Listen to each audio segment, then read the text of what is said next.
ಬರ ಏ ಜರ ಬೀ ಬರ ಏ ಅದೇ ಗಾಡಿನ ಬಂತು.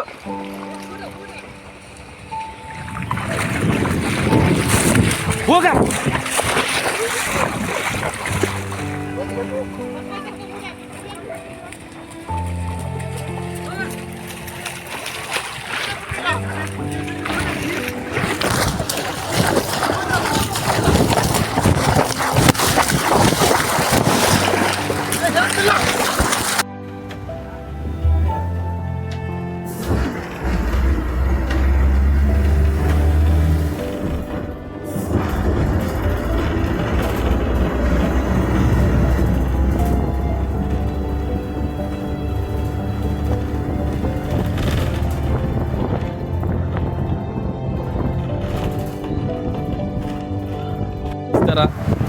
ಇವತ್ತು ನಾವು ಅಂಕೋಲದ ಶಿರೂರು ಹತ್ತಿರ ಬಂದಿದ್ದೇವೆ. 13 ದಿನಗಳ ಹಿಂದೆ ಇಲ್ಲಿ ಗುಡ್ಡ ಕುಸಿತವಾಗಿದೆ ಅನ್ನೋ ವರದಿ ಇದೆ, ಎಲ್ರಿಗೂ ಗೊತ್ತಿರುವಂಥ ವಿಚಾರ.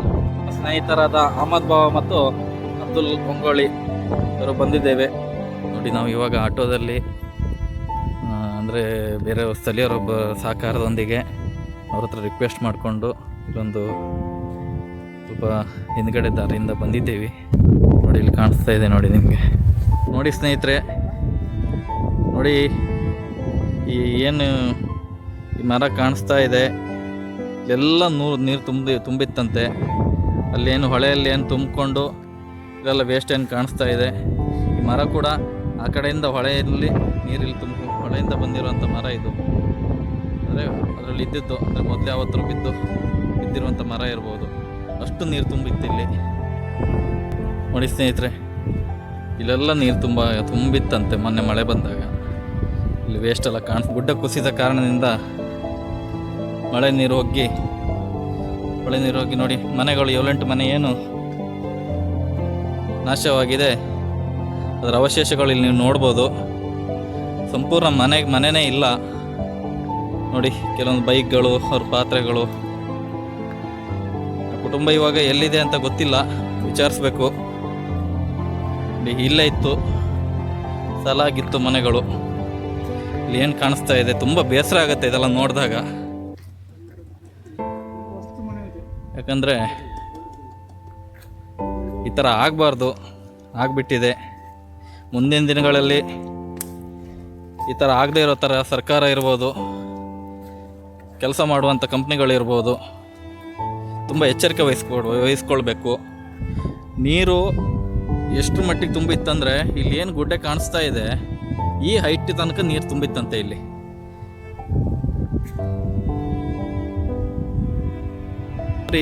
ಇದು ಮನೆನಾ ಸರ್?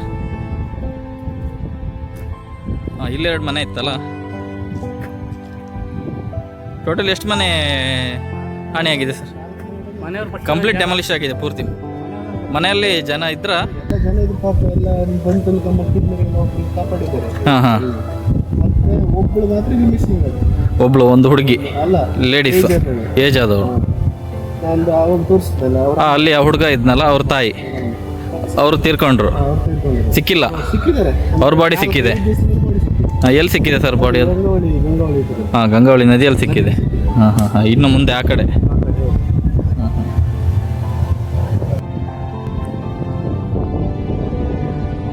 ನೋಡಿ ಸರ್, ನೋಡಿ ಗುಡ್ಡೆಯಿಂದ ಬಂದಿರೋ ಲ್ಯಾಂಡ್ಸ್ಲೈಡ್ ಆಗಿ ಏನು ಮಣ್ಣು ಬಂದಿದೆ, ಈ ಹೊಳೆಯಲ್ಲೆಲ್ಲ ತುಂಬಿಕೊಂಡಿದೆ ನೋಡಿ. ಈಗ ಏರಿದೆ ನೀರು, ಆದರೂ ಮಣ್ಣು ಇನ್ನೂ ಅದ್ರ ಮೇಲೆ ಕಾಣಿಸ್ತಾ ಇದೆ ನಿಮಗೆ. ಇಳ್ತಾ ಅಲ್ಲ, ಇದು ಏರ್ತಾ. ಇದು ವಾತಾವರಣ ನೋಡಿದರೆ ತುಂಬ ಬೇಜಾರಾಗುತ್ತೆ. ಯಾಕಂದರೆ ಮನೆ ಇಲ್ಲ, ಅಮ್ಮ ಇಲ್ಲ, ಆ ಹುಡುಗ ಪಾಪ ಅಲ್ಲಿ ಒಬ್ಬಂಟಿಯಾಗಿ ಕೂತಿದ್ದಾನೆ, ಬೇರೆಯವ್ರ ಮನೆ ಸಹಕಾರ ತಗೊಂಡಿದ್ದಾನೆ. ಇವರಿಗೆ ಸರ್ಕಾರ ಆದಷ್ಟು ಬೇಗ ಇವರಿಗೆಲ್ಲ ಒಂದು ಹೊಸ ಮನೆ ನಿರ್ಮಾಣ ಮಾಡಿಕೊಡೋಕ್ಕೆ ಸಹಕಾರ ನೀಡಬೇಕು. ನೋಡಿ ಸ್ನೇಹಿತರೆ, ಅಲ್ಲಿ ಏನೀಗ ಮಣ್ಣು ಕಾಣಿಸ್ತಾ ಇದೆ ನಿಮಗೆ, ಈ ಗುಡ್ಡದಿಂದ ಬಂದಿರೋ ಮಣ್ಣು. ಅರ್ಜುನ್ ಅವರ ಏನು ಭಾರತ್ ಬೆನ್ಸ್ ಏನು ಹೇಳ್ತಾ ಇದ್ದಾರಲ್ಲ, ಆ ಗಾಡಿ ಇದ್ರ ಒಳಗಡೆನೆ ಸಿಕ್ಕಾಕೊಂಡಿದೆ ಅನ್ನೋ ಮಾಹಿತಿ ಇದೆ.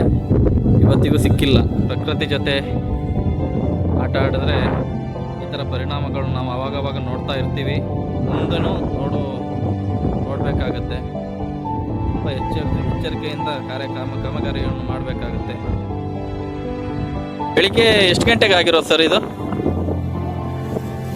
8:30 ಆಗ್ತದೆ. ಅಲ್ವಾ? ಇಲ್ಲೇನು ಶಾಲೆ ಮಕ್ಳೇನಾದ್ರು ಬಸ್ ಹತ್ತಕ್ಕೆ ನಿಲ್ತಾರ ಇಲ್ಲಿ ರೆಗ್ಯುಲರ್ ಆಗಿ? ಆ ಥರ ಏನಿಲ್ಲ, ರಜೆ ಇದೆ ಅಲ್ಲ? ಇಲ್ಲ ಅಂದ್ರೆ ಬರೀ ವೆಹಿಕಲ್ ಅಷ್ಟೇ, ಬಸ್ ಸ್ಟಾಪ್ ಏನಲ್ಲ ಅದು. ಹೌದು ಹೌದು, ಮಲ್ಕೊಳ್ತಾರೆ ಅಷ್ಟೇ. ಸ್ವಲ್ಪ ಸೇಫ್ ಇತ್ತು ಅನ್ಸುತ್ತೆ ಜಾಗ ಸ್ವಲ್ಪ.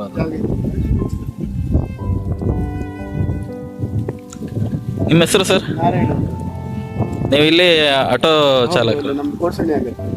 ಇದೊಂದು ಎಷ್ಟೇ, ಅದು ಒಂದು 2 ನಿಮಿಷ ಮಣ್ಣು ಬಿತ್ತು ಈ ತರ ಆಯ್ತು. 2 ನಿಮಿಷದಲ್ಲಿ ಆಗ್ತಿತ್ತು.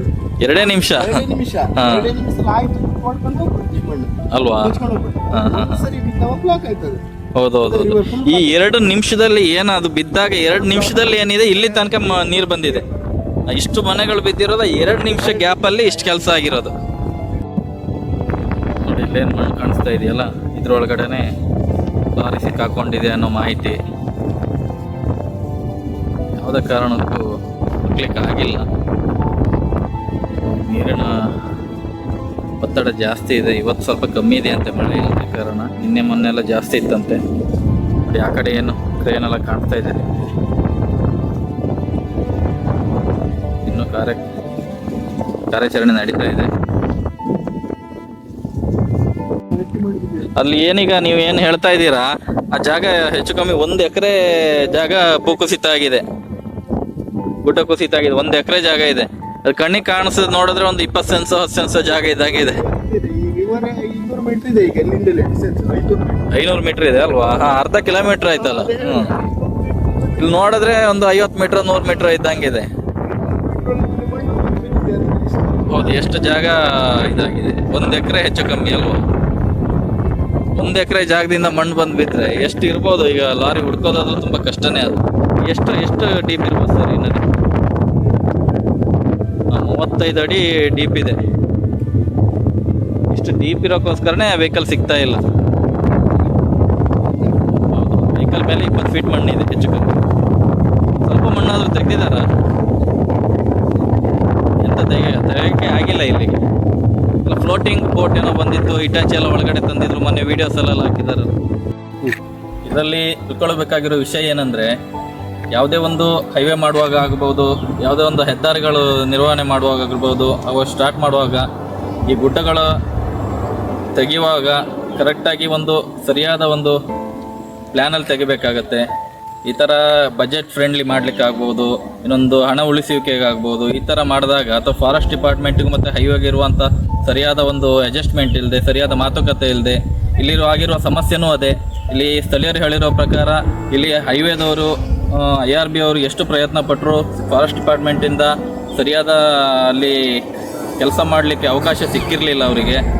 ಹಾಗಾಗಿ ಗುಡ್ಡ, ಈ ಕಡೆ ಏನು ಗುಡ್ಡ ಕಾಣಿಸ್ತಾ ಇದೆಯಲ್ಲ, ಅದನ್ನು ಅವರು ಕರೆಕ್ಟಾಗಿ ಕೆಲಸ ಮಾಡಲಿಕ್ಕೆ ಅವಕಾಶ ಸಿಗದೇ ಇರೋದ ಕಾರಣ, ಪರ್ಮಿಷನ್ ಸಿಗದೇ ಇರೋ ಕಾರಣ ಅಚ್ಚುಕಟ್ಟಾಗಿ ಮಾಡಿದ್ದಾರೆ. ಅವರಿಗೆ ಅವಕಾಶ ಸಿಕ್ಕದಷ್ಟು ಮಾಡಿದ್ದಾರೆ. ಅವರದ್ದು ಪೂರ್ತಿ ತಪ್ಪು ಅಂತ ಹೇಳೋಕ್ಕಾಗಲ್ಲ. ಆದರೂ ಸರಿಯಾದ ಈ ಸರ್ಕಾರಗಳು ನ್ಯಾಷನಲ್ ಹೈವೇ ಅವರಿಗೂ ಅಥವಾ ಕೆಲಸ ಮಾಡುವವರಿಗೂ ಹಾಗೂ ಫಾರೆಸ್ಟ್ ಡಿಪಾರ್ಟ್ಮೆಂಟ್ ಅವರಿಗೂ ಎಲ್ಲ ರೀತಿಯಿಂದ ಸಹಕಾರ ಕೊಡಲಿಕ್ಕೂ ಕೂಡ ಅವಕಾಶ ಮಾಡಿಕೊಡ್ಬೇಕು. ಇದೊಂದು ಸರಿಯಾದ ಒಂದು ನಿರ್ಧಾರ ತಗೋಬೇಕಾಗುತ್ತೆ ಸರ್ಕಾರ ಕೂಡ ಈ ವಿಷಯದಲ್ಲಿ. ಅದು ಈ ಸಮಸ್ಯೆ ಇಲ್ಲಿ ಮಾತ್ರ ಇರೋದಲ್ಲ, ಎಲ್ಲ ಕಡೆನೂ ಇದೆ. ಫಾರೆಸ್ಟ್ ಡಿಪಾರ್ಟ್ಮೆಂಟಿಗೂ ಮತ್ತು ಹೈವೇ ಅವರಿಗೂ ಅಥವಾ ಬೇರೆ ಬೇರೆ ಒಳಗಡೆ ಗ್ರಾಮೀಣ ಪ್ರದೇಶದಲ್ಲೂ ಕೂಡ ಈ ಫಾರೆಸ್ಟ್ ಡಿಪಾರ್ಟ್ಮೆಂಟ್ಗಳು ಮತ್ತು ರೋಡ್ ಕೆಲಸಗಳಿಗೆ, ರಸ್ತೆ ನಿರ್ಮಾಣದ ವಿಚಾರದಲ್ಲಿರ್ಬೋದು ಸಾಕಷ್ಟು ಸಮಸ್ಯೆಗಳಾಗಿದೆ. ಮುಂದಿನ ದಿನಗಳಲ್ಲಿ ಈ ಥರ ಅವಘಡ ಆಗದೇ ಇರೋ ಥರ ಸರ್ಕಾರ ಮುಂದಾಲೋಚನೆ ಕ್ರಮ ಕೈಗೊಳ್ಳಬೇಕಾಗತ್ತೆ. ನಮ್ಮ ಜೊತೆ ಸ್ಥಳೀಯರಾದ ನಾಗೇಶ್ ಗೌಡ್ರವರು, ಇದೇ ಊರಿನವರು. ಈ ಏನು ಮೊನ್ನೆ ಗುಡ್ಡ ಕುಸಿತ ಆಗಿದೆ 13 ದಿನಗಳ ಹಿಂದೆ, ಅದರ ಪಕ್ಕದಲ್ಲೇ ಅಂದರೆ ಕುಸಿತ ಆಗಿರೋ 50 ಮೀಟ್ರ್ ಈ ಕಡೆ ಇವರು ಕ್ಯಾಂಟೀನ್ ಇತ್ತು. ಸರಿಯಾಗಿ ಒಂದು 50 ಮೀಟ್ರು ಗ್ಯಾಪಲ್ಲಿ ಇತ್ತಂತೆ ಇವ್ರ ಕ್ಯಾಂಟೀನದು ಕೂಡ 2 ಕಟ್ಟಡಗಳು ಇವ್ರದ್ದು ಕೂಡ ಡೆಮಾಲಿಷ್ ಆಗಿದೆ. ಇವರೇ ಘಟನೆ ಬಗ್ಗೆ ಒಂದು 2 ನಿಮಿಷ ವಿಸ್ತರಣೆಯಾಗಿ ಹೇಳ್ತಾರೆ, ಏನು ನಡೆದಿದೆ, ಏನಾಗಿದೆ, ಏನು ಆಗೋಕ್ಕೆ ಇದಕ್ಕೆ ಕಾರಣ ಏನು ಅಂತ. ಇವರೇ ಹೇಳಿರುವಂಥದ್ದು. ಇಲ್ಲಿ ಫಾರೆಸ್ಟ್ ಡಿಪಾರ್ಟ್ಮೆಂಟ್ ಮತ್ತು ಕೆಲಸ ಮಾಡುವಾಗ ಸರಿಯಾದ ಪರ್ಮಿಷನ್ ಸಿಗದೆ ಇರುವಂಥ ಕಾರಣಕ್ಕೆ ಈ ಥರ ಘಟನೆ ಈ ಥರ ಆಗಿದೆ ಅಂತ ಹೇಳ್ತಾ ಇರೋದು. ಇವ್ರ ಹತ್ರ ನಾವು 1-2 ನಿಮಿಷ ಮಾತಾಡೋಣ ಸರ್. ಸರ್, ನಿಮ್ಮ ಹೆಸರು? ನಾಗೇಶ್ ಗೌಡ ಸರ್. ಸರ್, ಇವಾಗ ಈ ಘಟನೆ 13 ದಿನಗಳಿಂದ ಆಗಿದೆ. ಈಗ ಸ್ಥಳೀಯ 2 ಮೃತದೇಹಗಳು ಕೂಡ ಸಿಕ್ಕಿಲ್ಲ ಅಂತ ನೀವು ಹೇಳ್ತಾ ಇದ್ದೀರಾ. ಈ ಘಟನೆ ಕಾರಣ ಏನು ಸರ್? ಮುಖ್ಯವಾಗಿ ಇಲ್ಲಿ ನಮ್ಗೆ ಬೇರೇನು ಬೇಕಾಗಿಲ್ಲ, ಘಟನೆ ಕಾರಣ ಏನು, ಮುಂದೆ ಈ ಥರ ಆಗದೆ ಇರೋ ಥರ ಏನು ಕ್ರಮ ಕೈಗೊಳ್ಬೇಕಾಗಂತ ತಮ್ಮಲ್ಲಿ ಕೇಳ್ತಾ ಇದ್ದೀವಿ. ಈಗ ಏನಾಗಿದೆ ಕೇಳಿದ್ರೆ, ಆ ದಿವಸ ಆದಂಥ ಘಟನೆಗೆ ಸ್ವಲ್ಪ ಅದು ಆ ಪೊಸಿಷನಲ್ಲಿ ನಾವು ಅದು ನಮ್ಮ ಹೋಟೆಲ್ ಹತ್ರ ಇದ್ದರು. ಹೋದ ತಕ್ಷಣ ಒಂದೇ ಸಲ ಏನೋ ಒಂಥರ ಸೌಂಡ್ ಬಂದಂಗಾಯ್ತು, ಅಥವಾ ಸೌಂಡ್ ಬಂದ ತಕ್ಷಣ ಏನಿಲ್ಲ, ಏಕದಮ್ ಒಂದೇ ಸಲ ನಾವು ಅಂಗಡಿ ಕಡೆ ಬಂದು ಒಂದು ಸಲ ಬಡ್ ಅಂತ ಹೊಡೆದ ಮೇಲೆ ಸೌಂಡ್ ಬಂತು. ಸೌಂಡ್ ಬಂದ ತಕ್ಷಣ ನಾವೆಲ್ಲ ಹೊಳೆಗೆ ಹೋಗಿ ನೋಡಿದ್ರು. ಅದರಿಂದ 15ರಿಂದ 20 ಮೀಟ್ರ್ ಹೈಟ್, ನಮ್ಮ 20 ಫುಟ್ ಹೈಟ್ನಾಗಿ ನೀರು ಮೇಲ್ಗಡೆ ಬತ್ತುಂಟು. ಇದೇನೋ ಸುನಾಮಿನ ಏನು ಜ್ವಾಲಾಮುಖಿನ ಇದಾಯಿತು ಅಂತ ನಾವೇನು ತಿಳ್ಕೊಂಡು ಇದು ಹೋಯ್ತು, ಕೆಳಗಡೆ ಹೋಯ್ತು ಅಂತ ಹೇಳ್ಕೊಂಡು ನಾವು ಜೀವ ಬಿಟ್ಟು ಓಡ್ಕೊಂಡು ಗುಡ್ಡ ಮೇಲ್ಗಡೆ ಹತ್ರ. ಆಮೇಲೆ ಏನಾಯ್ತು, ಕೆಳಗೆ ಒಂದು 20-25 ಸೆಕೆಂಡಲ್ಲಿ ಎಕ್ಕದ ಮುಂದೆ ಡೌನ್ ಆಗಿ ಆ ನೀರು ಕೊಚ್ಕೊಂಡು ಕೆಳಗಡೆ ಹೋಯ್ತು. ಆ ಕಡೆ ಉಳುವರೆ ಅನ್ನುವಂಥ ಊರಿಗೆ ಒಳಗಡೆ ಅಲ್ಲಿ ಒಂದು 5-6 ಮನೆ ಸರ್ವನಾಶ ಆಗಿ ಹೋಗಿ ಆ ಕಡೆ ಕೂಡ ಒಬ್ಬರು ಏನಂತ ಕೆಳಗೆ ಗುಡ್ಡದಿಂದ ಸ್ವಲ್ಪ ನೀರು ಸ್ಟಾಕ್ ಆಗಿ ಕೆಳಗಡೆ ಬಿದ್ದು ಅಪ್ಪಳಿಸಿ ಈ ಥರ ಆಗಿದೆ ಅಂತ ಹೇಳ್ತಾರೆ. ಅದು ನೀರು ಸ್ವಲ್ಪ ಬಿರುಕುಲು ಬಿಟ್ಟಂಥ ಜಾಗದಲ್ಲಿ ನೀರು ಸ್ಟಾಕ್ ಆಗಿ ರೋಡಿಗೆ ಬಿದ್ದ ತಕ್ಷಣ ಅದು ಒಂದ್ಸಲ ಬ್ಲಾಕ್ ಆಯಿತು. ಇವಾಗ ಈ ಮುಖ್ಯವಾಗಿ ಈ ತರ ಇವಾಗ ಏನು ಲ್ಯಾಂಡ್ ಸ್ಲೈಡ್ ಏನಾಗ್ತಾ ಇದೆ, ಗುಡ್ಡ ಕುಸಿತ ಆಗ್ತಾ ಇದೆ, ಇದು ಇಲ್ಲಿ ಮಾತ್ರ ಅಲ್ಲ, ಈಗ ತುಂಬಾ ವರ್ಷದಿಂದ ಚಿಕ್ಕಮಂಗ್ಳೂರಲ್ಲಾಗಿರ್ಬೋದು, ಮಡಿಕೇರಿಯಲ್ಲಾಗಿರ್ಬೋದು, ಬೇರೆ ಬೇರೆ ಕಡೆ ಈ ತರ ಅವಘಡ ಸಂಭವಿಸ್ತಾನೆ ಇರುತ್ತೆ. ಈ ನ್ಯಾಷನಲ್ ಹೈವೇ ಕಡೆ ಇರ್ಬೋದು, ಬೇರೆ ಕಟ್ಟಡ ನಿರ್ಮಾಣ ಮಾಡುವಲ್ಲಿ ಇರ್ಬೋದು. ಇದಕ್ಕೆ ಇಲ್ಲಿ ಮುಖ್ಯ ಕಾರಣ ಏನು? ನೀವು ಹೇಳಿದ ಪ್ರಕಾರ ಅವಾಗ ಫಾರೆಸ್ಟ್ ಡಿಪಾರ್ಟ್ಮೆಂಟ್ ಸರಿಯಾದ ಹೈವೇ ಮಾಡುವವರಿಗೆ ಸರಿಯಾದ ಸ್ಥಳಾವಕಾಶ ಕೊಡದೇ ಇರೋದಕ್ಕೆ ಕಾರಣ ಅಂತ, ಅದ್ರ ಬಗ್ಗೆ ಏನು ಹೇಳ್ತೀರಿ? ಅದು ಇದೆ ಸರ್. ಈಗ ಈ ಕಡೆ ರೋಡ್ IRB ಕೆಲಸ, ಈ ಕೆಲವೊಂದು ಸರ IRB ಕೆಲಸ ಅಂತ ಹೇಳ್ತಾರೆ. ಇನ್ನೊಬ್ರು ಏನಾಗಿದೆ ಕೇಳ್ತಾರೆ, IRB ಕೆಲಸ ಪಾಪ ಅವ್ರು ಜಾಗನೇ ಕೊಡಿದ್ರೆ, ಫಾರೆಸ್ಟ್ ಡಿಪಾರ್ಟ್ಮೆಂಟ್ ಜಾಗ ಕೊಡಿದ್ರೆ ಅವ್ರು ಹೇಗೆ ಮಾಡೋದು ಇನ್ನೊಂದು ಥರ ಹೇಳ್ತಾರೆ. ಅದಕ್ಕೆ ಅದೇ ಏನಿದ್ರು ಕೂಡ ಅದೇ ಆಡಳಿತವರೆಗೂ ನೋಡಿಕೊಂಡು ಕೆಲಸವನ್ನು ಸರಿಯಾಗಿ ನಿಭಾಯಿಸ್ಬೇಕು.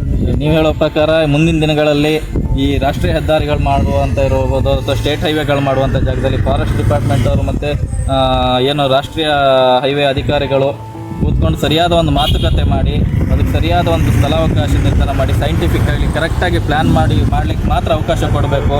ಇಲ್ಲಾಂದರೆ ಅವಕಾಶನೇ ಕೊಡಬಾರ್ದು. ಈ ಥರ ಅವಘಡ ಸಂಭವಿಸಿದರೆ ತುಂಬ ನಷ್ಟ. ಮನೆಯವರಿಗೆ ಗೊತ್ತು, ಒಂದು 7, 8, 10, 12 ಜೀವ ಹೋಗಿದೆ.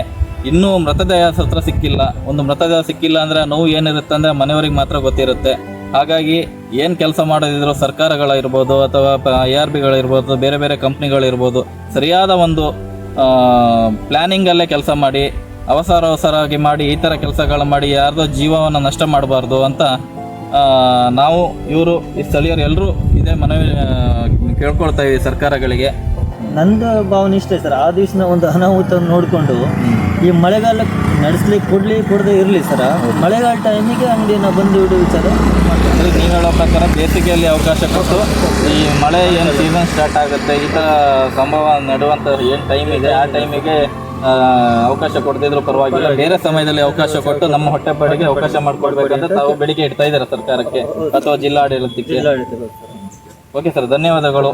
ನೀವು ಸಹಕಾರ ಕೊಟ್ಟಿದ್ದಕ್ಕೆ, ಕೆಲವೊಂದು ಇನ್ಫಾರ್ಮೇಶನ್ ಕೊಟ್ಟಿದ್ದೀರಾ. ನೋಡ್ತಾ ಇರ್ಬೋದು, ಇಲ್ಲಿ ಕಾಣಿಸ್ತಾ ಇದೆಯಲ್ಲ, ಇದೇ ಗುಡ್ಡ ಕುಸಿತ ಆಗಿರುವ ಸ್ಥಳ. ದೂರದಲ್ಲಿ ಕಾಣಿಸ್ತಾ ಇದೆ ನೋಡಿ, ಝೂಮ್ ಮಾಡಿ ತೋರಿಸ್ತಾ ಇದ್ದೀವಿ. ಇಲ್ಲಿ ಮುಂದೆ ಕಾಣಿಸ್ತಾ ಇದೆ ನಿಮಗೆ ಪೊಲೀಸ್ ಗೇಟ್ ಹಾಕಿದ್ದಾರೆ ನೋಡಿ. ಒಳಗಡೆ ಹೋಗಕ್ಕೆ ಬಿಡ್ತಾ ಇಲ್ಲ. ಸಾಕಷ್ಟು ಪೊಲೀಸರ ಸರ್ಪಗಾವಲು ಇದೆ. ಸಾಕಷ್ಟು ಎನ್ಕ್ವೈರಿ ಮಾಡ್ತಾ ಇದ್ದಾರೆ. ಯಾವುದೇ ಕಾರಣಕ್ಕೂ ನಾವು ತುಂಬ ರಿಕ್ವೆಸ್ಟ್ ಮಾಡ್ಕೊಂಡ್ವಿ, ಆದರೆ ಬಿಡ್ತಾ ಇಲ್ಲ ಒಳಗಡೆ. ಇಲ್ಲಿ ನೋಡಿ, ಮೊದಲು ಈ ರಸ್ತೆಯಲ್ಲಿ ಹೋಗಬೇಕಿತ್ತು ಕಾರವಾರ, ಆದರೆ ಈ ರಸ್ತೆ ಹಿತಗೊಳಿಸಿರೋದ್ರಿಂದ ಎಲ್ಲ ಗಾಡಿಯವರು ಈ ಕಡೆ ಕುಂದಾಪುರದಿಂದ ಕಡೆಯಿಂದ ಬಂದರೆ ಈ ದಿಕ್ಕಿನಲ್ಲಿ, ಅಂದರೆ ಇಲ್ಲಿ ಒಂದು 13 ಕಿಲೋಮೀಟ್ರ್ ದೂರ ಆಗುತ್ತೆ. ಈ ದಿಕ್ಕಿನಲ್ಲಿ ಹೋಗಿ, ಈ ರೋಡ್ ಕಾಣಿಸ್ತಾ ಇದೆಯಲ್ಲ, ಈ ದಿಕ್ಕಿನಲ್ಲಿ ಹೋಗಬೇಕಾಗುತ್ತೆ ಕಾರವಾರ ಕಡೆ.